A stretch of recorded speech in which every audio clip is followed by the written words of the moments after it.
অন্তর্বর্তীকালীন সরকারের প্রধান উপদেষ্টা ডক্টর মোহাম্মদ ইউনূসের সঙ্গে বৈঠকের অনুরোধ জানিয়েছেন সাবেক প্রধানমন্ত্রী শেখ হাসিনার ভাগ্নি টিউলিপ সিদ্দিক। লন্ডন সফররত ডক্টর ইউনূসের উদ্দেশ্যে এক চিঠিতে এই অনুরোধ জানান যুক্তরাজ্যের সাবেক সিটি মিনিস্টার ও ব্রিটিশ এমপি টিউলিপ সিদ্দিক। রোববার ৮ জুন ব্রিটিশ সংবাদ মাধ্যম দ্য গার্ডিয়ান এক প্রতিবেদনে এই তথ্য জানায়।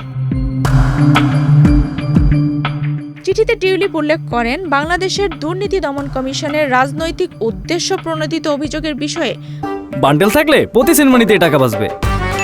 বিকাশ সেনমানি বান্ডেল কিনে জিতুন প্রতি লেনদেনে। ভুল বোঝাবুঝি দূর করতেই তিনি ডক্টর ইউনূসের সঙ্গে সাক্ষাৎ করতে চান। তার দাবি, দুদকের তদন্ত রাজনৈতিকভাবে প্রভাবিত এবং ভিত্তিহীন।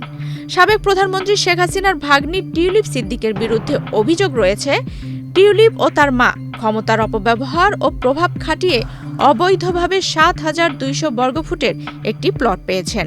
যদিও টিউলিপ এই সব অভিযোগ অস্বীকার করেছেন এবং তিনি দাবি করেছেন এসব বিষয়ে তার সঙ্গে বা তার আইনজীবীদের সঙ্গে কেউ এখনো আনুষ্ঠানিকভাবে যোগাযোগ করেনি। ডক্টর মোহাম্মদ ইউনূসকে উদ্দেশ্য করে চিঠিতে টিউলিপ আরও লিখেছেন, লন্ডনে আপনার সফরকালে যদি আমাদের সাক্ষাতের সুযোগ হয় তাহলে এই বৈঠক ঢাকার দুর্নীতি দমন কমিশনের সৃষ্ট ভুল বোঝাবুঝি দূর করতে পারে, যেখানে আমার খালা ও সাবেক প্রধানমন্ত্রী শেখ হাসিনার সঙ্গে জড়িত কিছু প্রশ্নের জবাব দেওয়ার প্রয়োজন আছে বলে ধারণা করা হচ্ছে। টিউলিপ সিদ্দিক নিজেকে লন্ডনে জন্ম নেওয়া একজন ব্রিটিশ নাগরিক হিসেবে উল্লেখ করে জানান, বাংলাদেশে তার কোনো ব্যবসায়িক স্বার্থ নেই এবং তিনি সেখানকার বাসিন্দাও নন। টিউলিপের অভিযোগ, লন্ডন থেকে দুদকের সঙ্গে বারবার যোগাযোগের চেষ্টা করা হলেও কোনো জবাব পাওয়া যায়নি, বরং সংস্থাটি একটি অচেনা ঠিকানায় কাগজপত্র পাঠিয়ে যাচ্ছে এবং তদন্ত সংক্রান্ত প্রতিটি পদক্ষেপ সংবাদ মাধ্যমে ফাঁস করা হচ্ছে। টিউলিপ আরও জানান, এসব অভিযোগ তার সংসদীয় দায়িত্ব ও ব্রিটেনের প্রতি অঙ্গীকারে প্রভাব ফেলছে।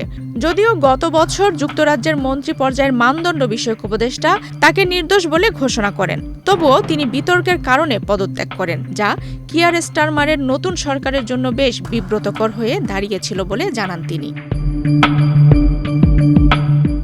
ডক্টর মোহাম্মদ ইউনূস আগামী ৯ জুন সোমবার লন্ডনে যাচ্ছেন। রাজা তৃতীয় চার্লসের হাত থেকে হারমোনি অ্যাওয়ার্ড ২০২৫ গ্রহণ ছাড়াও তার ব্রিটিশ রাজা ও প্রধানমন্ত্রী কিয়ার স্টারমারের সঙ্গে বৈঠক হওয়ার কথা রয়েছে। এছাড়াও আন্তর্জাতিক থিঙ্ক ট্যাঙ্ক চ্যাথাম হাউজেও ডক্টর মোহাম্মদ ইউনূসের কর্মসূচি চূড়ান্ত হয়েছে।